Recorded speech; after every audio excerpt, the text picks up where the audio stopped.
My name is Sophia Ingram, and I'm 34 years old. Last summer, I walked into my parents' house in Desert Ridge, Phoenix, my heart pounding, ready to share two pieces of news I thought would finally make them proud. The dining room buzzed with chatter. My parents, my older brother, and my sister, all seated with their usual smug expressions. I took a deep breath, about to speak, when my father's voice cut through like a blade. The room went silent. My mother smirked. My sister's lips curled into a mocking grin. Every eye was on me. In that moment, I could have fought back, shouted, demanded respect. Instead, I chose something else, a slow, deliberate smile that made their expressions falter. Without a word, I stood, picked up my purse, and walked out into the warm Arizona night.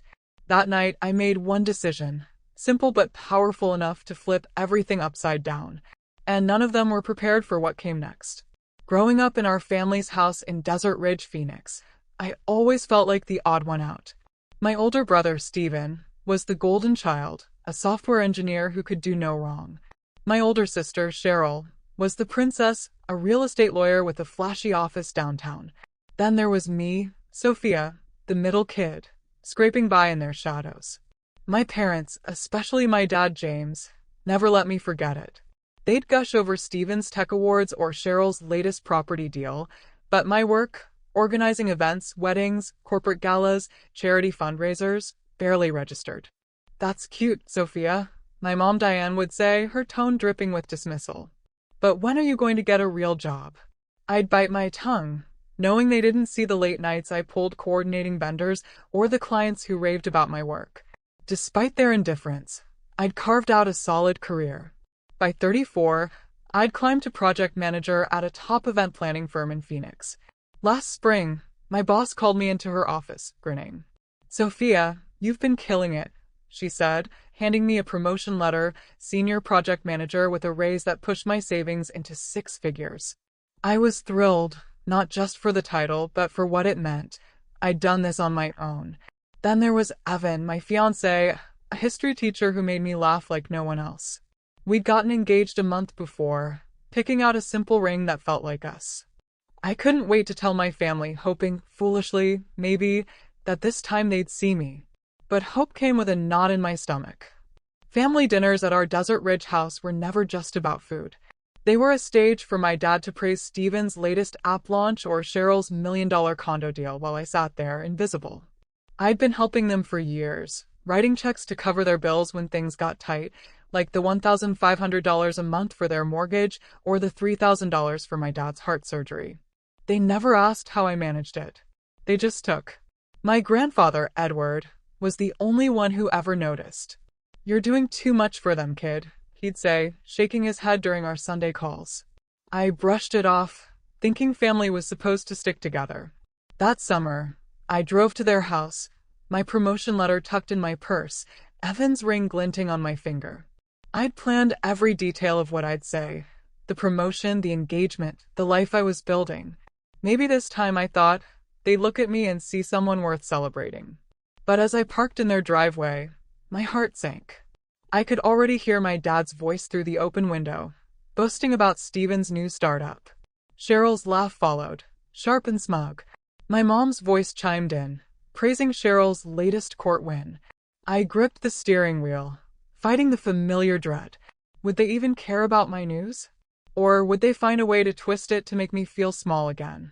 I'd spent years swallowing their jabs, comments about my frivolous job, my quiet life compared to my siblings' shining careers. Steven, with his tech bro swagger, never bothered to ask about my work. Cheryl, always in designer suits, would roll her eyes when I mentioned a client's event. My parents didn't just ignore me. They leaned on me, expecting money whenever their budget fell short. I'd paid $5,000 for Cheryl's law school fees back when she was struggling to finish her degree. They never thanked me, never acknowledged it. Yet I kept hoping, kept showing up, kept believing one dinner could change things.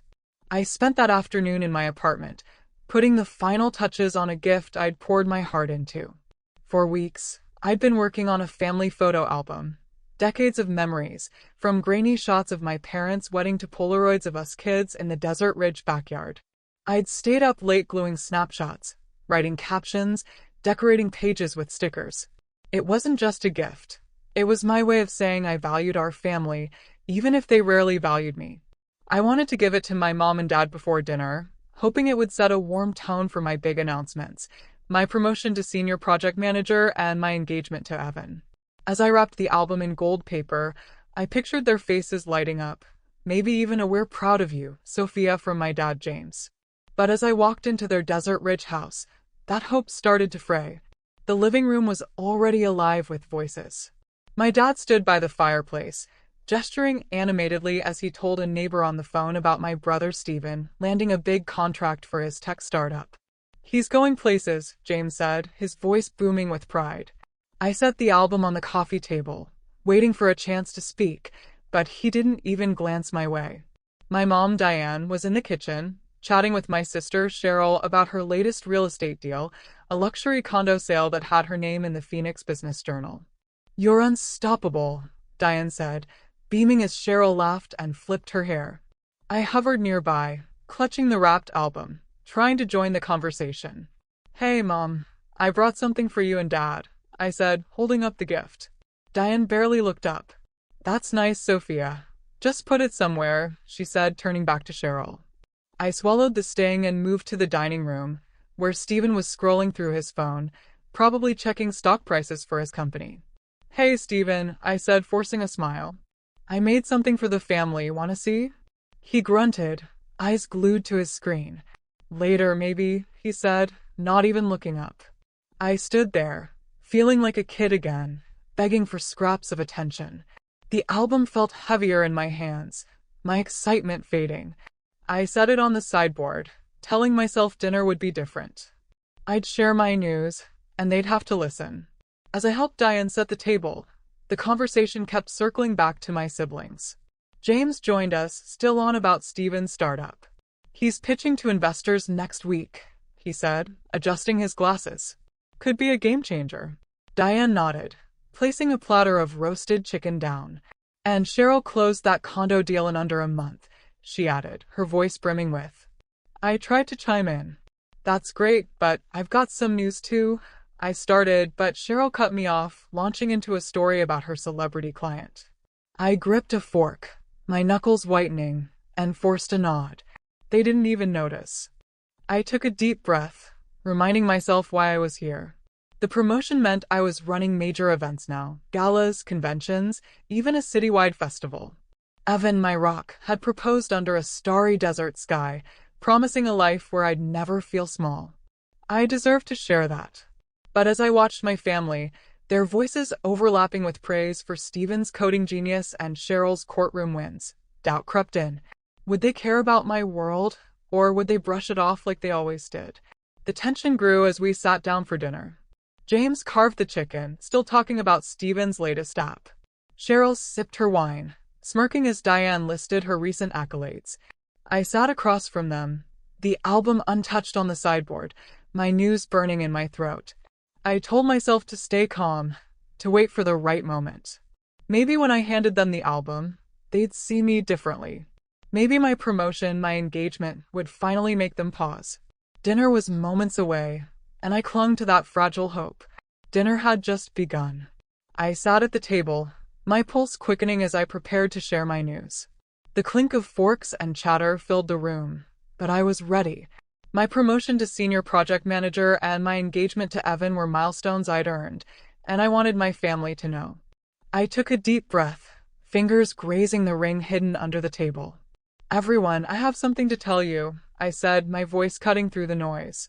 Heads turned, James, my dad, mid-bite, Diane, my mom, holding a glass of wine, Cheryl, my sister, raising an eyebrow, Stephen, my brother, glancing up from his phone. For a moment, I had their attention, and my heart lifted. "I got promoted to senior project manager," I started, "and Evan and I are—" James slammed his fork down, the sound sharp enough to stop me cold. "You're the most useless child in this house, Sophia," he said, his voice dripping with scorn. "Planning parties? That's not a real job. Why can't you be like Stephen or Cheryl?" Diane's lips curled into a smirk, her eyes glinting with amusement. Cheryl let out a biting laugh, leaning back in her chair. Stephen didn't speak, but a faint grin flickered across his face. The words landed like a slap, each one carrying years of their disregard, their refusal to see me. My chest tightened, the air heavy with their judgment. I could have fought back, listed every high-profile event I'd managed, every client who'd called me indispensable. I could have told them about the nights I'd spent perfecting proposals, or how Evan saw the strength they ignored. But their expressions, James's glare, Diane's smirk, Cheryl's mocking laugh, made it clear they'd never care. Something snapped inside me, not anger, but resolve. I didn't need their validation anymore. I smiled, slow and deliberate, watching Diane's smirk waver and Cheryl's laugh falter. The room went quiet, their eyes locked on me. Without a word, I pushed my chair back, the scrape echoing in the silence. I stood, grabbed my purse, and headed for the door. "Sophia, where are you going?" James called, his voice edged with confusion.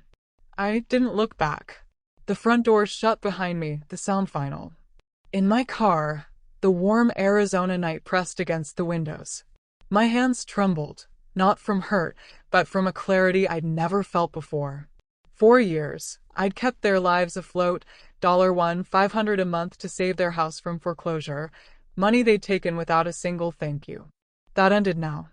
I pulled out my phone, typed a message to James and Diane, no more money. Good luck. My finger hit send without hesitation. Then I powered off my phone, the screen fading to black as I tossed it aside. They could deal with the consequences.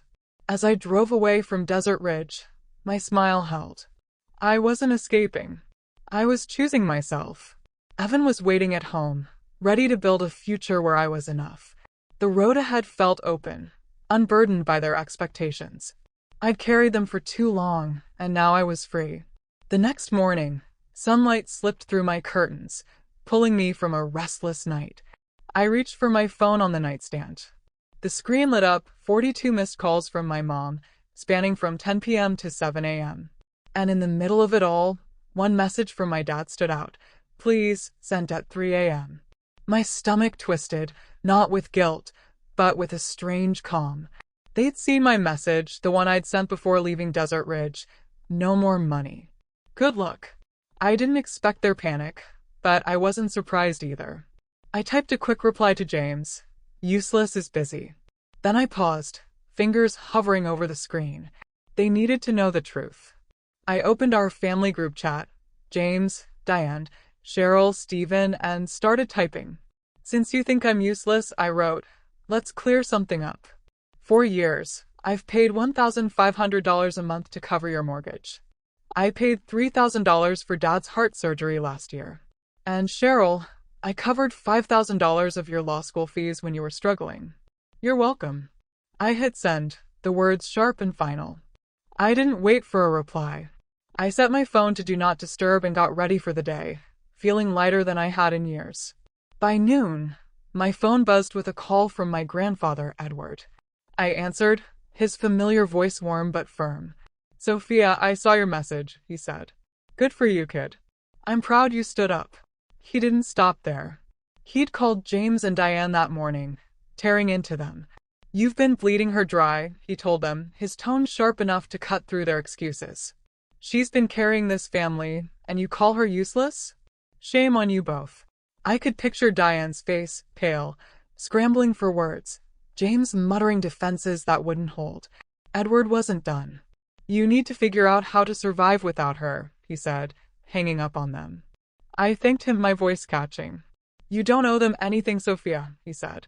Keep shining. Back at the Desert Ridge house, my message had lit a fuse. Diane was frantic, pacing the kitchen, calling James over and over, demanding he fix this. How are we supposed to pay the mortgage now? She snapped, her voice trembling. James, usually so composed, shouted back. You think I know? She can't just cut us off. Cheryl, who'd always acted untouchable, was stunned into silence, her law school debt, my contribution, now a glaring truth. Stephen, who'd taken my support for his startup without question, stared at his phone, rereading my words. $5,000, Cheryl finally said, her voice tight. She never told me. Stephen shook his head. She didn't tell any of us. The realization hit them hard. I'd been their safety net, and they'd mocked me for it. The house erupted into chaos. Diane blamed James for pushing me away. You called her useless, she yelled, her hands shaking as she clutched her phone. James fired back. You laughed, Diane. Don't act innocent. Cheryl, usually quick to defend herself, snapped at Stephen. You knew she was helping, didn't you? Stephen denied it, his face flushed. I thought it was a loan, he shouted. The truth I'd laid bare tore through their carefully built image of me as the family's failure. They weren't just shocked. They were humiliated, forced to face how much they'd relied on the daughter they'd dismissed. I didn't see their fight, but Edward filled me in later that day. They're tearing each other apart, he said, a hint of satisfaction in his voice. I didn't gloat. I felt steady, grounded. My message wasn't just a statement. It was a line in the sand. I'd spent years propping them up, but I was done being invisible. As I sipped my coffee, I thought of Evan, of the life we were building. The family's chaos was theirs to handle now. The day was far from over, and their reckoning was just beginning. 3 weeks had passed. I was at my desk, planning a corporate gala, when my phone vibrated with a text from Evan. You okay? He asked, knowing I'd been dodging calls from Desert Ridge. I hadn't spoken to my family since the night I walked out, and I wasn't ready to. My boundaries were set, and I meant to keep them. Meanwhile, the consequences of my decision were hitting my family hard, unraveling their carefully curated lives in ways I'd only half expected. At their house, a certified letter arrived, stamped with bold red letters. Final notice of foreclosure. My dad, James, ripped it open, his hands shaking as he read the bank's warning. Without my $1,500 a month, they'd missed 2 mortgage payments, and the bank was done waiting. Diane, my mom, clutched the letter, her voice rising in panic. We need to call Sophia, she said, dialing my number for the 100th time. It went straight to voicemail. My phone was still on Do Not Disturb. James paced the living room, muttering about selling his car, his pride stung by the reality of their debt. They'd relied on me for years, never imagining I'd actually stop. My sister Cheryl was reeling too. Her real estate business, always propped up by her flashy reputation, took a hit when a major condo deal fell through.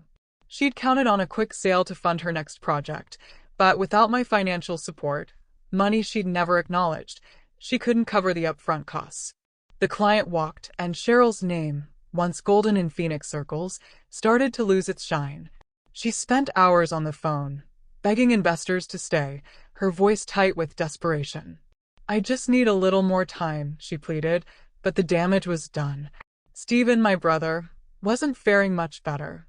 His tech startup, once his ticket to glory, was drowning in debt. To keep it afloat, he'd taken a second job, working overnight shifts at a data center. The long hours left him exhausted, his usual swagger replaced by dark circles under his eyes. He'd assumed my contributions were endless, never questioning where the money came from. Now, faced with loan payments he couldn't meet, he was scrambling, his dreams teetering on the edge. The family's breaking point came during a group call organized by my grandfather, Edward. He'd had enough of their excuses and insisted everyone join. James, Diane, Cheryl, Stephen. I wasn't invited, and I wouldn't have answered anyway.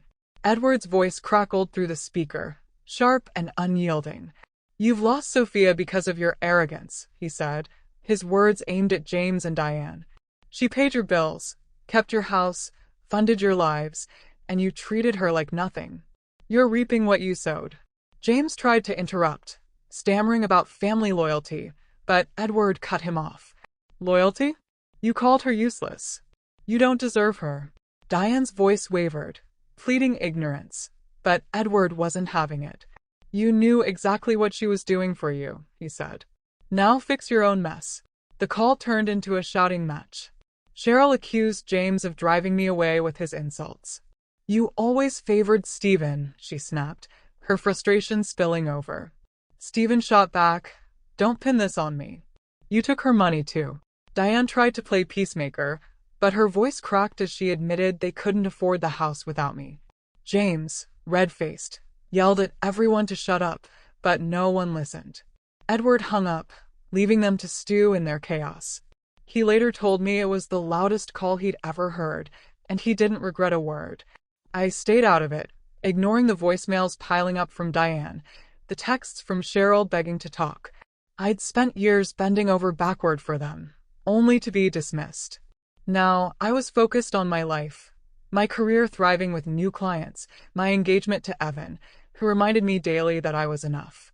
My boundaries weren't just a line, they were a wall. And I wasn't tearing it down. Their world was crumbling, but mine was just beginning. Months had slipped by.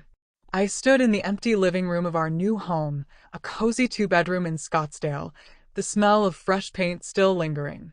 Evan was outside, unloading boxes from the moving truck, his laughter echoing as he joked with the movers. My phone, once buzzing with desperate calls from my family, was quiet now.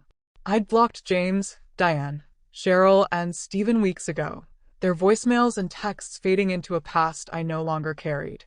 My life felt like my own for the first time, unburdened by their expectations, their judgment, their weight. At work, I'd just been named Director of Projects, a role I'd earned through years of late nights and flawless events. My team looked to me for guidance, trusting my vision for everything from charity galas to tech conferences. The promotion came with a raise, enough to cover the down payment on our new house. Evan and I had spent weeks house hunting, dreaming of a place where we could build our future. We'd found it, a sunny corner lot with a small backyard, perfect for quiet evenings and maybe someday a family of our own. As I arranged books on a shelf, I caught my reflection in a window. I was smiling, truly smiling, not the forced kind I'd worn for years. The only tie to my old life was my grandfather, Edward. He didn't call often. His hands shook too much to hold a phone for long. But his letters arrived every few weeks, handwritten on crisp stationery. "You're doing right by yourself, Sophia," he wrote in his latest one, his cursive steady despite his age. I've always seen your strength, even when they didn't. Keep going." I kept his letters in a wooden box on my desk, each one a reminder that someone in my family believed in me. I'd write back, sharing bits of my life, my promotion, the house, Evan's proposal under the desert stars.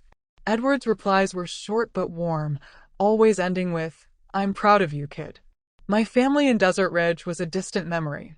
I didn't know if they'd lost the house, if Cheryl had salvaged her business, or if Stephen was still burning out on night shifts. I didn't check, didn't ask.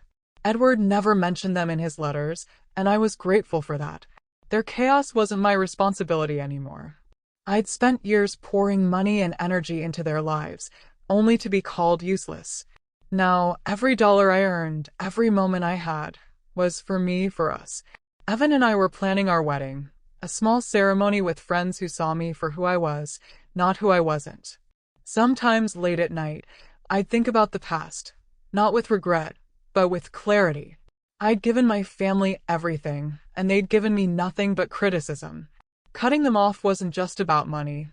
It was about reclaiming my worth. I'd built a career I loved, a home with the man I'd marry, a life that felt full. The weight of their dismissal, their need, their scorn, it was gone. In its place was a confidence I hadn't known I could feel, a certainty that I was enough. I walked outside to join Evan, the Arizona sun warm on my face. He handed me a box labeled kitchen, grinning as he teased me about my terrible packing skills. I laughed, shoving him playfully, and for a moment, the world was just us, our new home, our new life. Edward's latest letter sat on the counter inside, a quiet anchor to the family I'd chosen to keep. The rest I'd let go. The wedding day arrived. I stood in a flowing white dress, the desert sunset casting a warm glow over our Scottsdale backyard. Evan waited at the makeshift altar, his smile steady and sure, surrounded by twinkle lights and a handful of close friends. My grandfather, Edward, sat in the front row, his eyes misty but proud, the only family member I'd invited. James, Diane, Cheryl, and Stephen weren't here, not because I'd wavered, but because I hadn't. This day was for me, for Evan, for the life we'd built without their shadows. As I walked toward Evan, gripping a bouquet of wildflowers, I felt weightless, free in a way I'd never known. "Sophia," Evan whispered as I reached him, "you're everything." I squeezed his hand, my heart full. Edward clapped softly, his weathered hands trembling but strong in spirit. "You look beautiful, kid," he said, his voice carrying over the quiet hum of music. The ceremony was simple, vows we'd written ourselves, promises of love and partnership, no trace of the past I'd left behind. Our friends cheered as we kissed, the sound bright and unburdened. For the first time, I wasn't proving anything to anyone. I was just living. Word reached me later, through a mutual friend, about my family's collapse. James and Diane had lost their Desert Ridge home, forced to downsize to a cramped apartment on the edge of Phoenix. The bank had foreclosed, their savings drained without my monthly contributions. Cheryl's real estate empire had crumbled, her name, once synonymous with success, now whispered in professional circles as a cautionary tale. She'd lost more clients, her confidence shattered by deals she couldn't fund. Stephen, buried under startup debt, was still grinding through night shifts, his dreams of tech stardom fading with every unpaid bill. I didn't feel triumph, only a quiet acknowledgement that their choices had led them here. I'd learned something they never would. Loving yourself means drawing a line. For years, I'd poured my energy, my money, my heart into a family that saw me as less. I'd paid their mortgage, their medical bills, their tuition, only to be mocked, dismissed, called useless. Walking away wasn't just about cutting ties, it was about choosing me. Setting boundaries didn't make me selfish, it made me whole. Every step I'd taken since, my career soaring as a project director, my home with Evan, my peace, came from that choice. I wasn't running from them, I was running toward myself.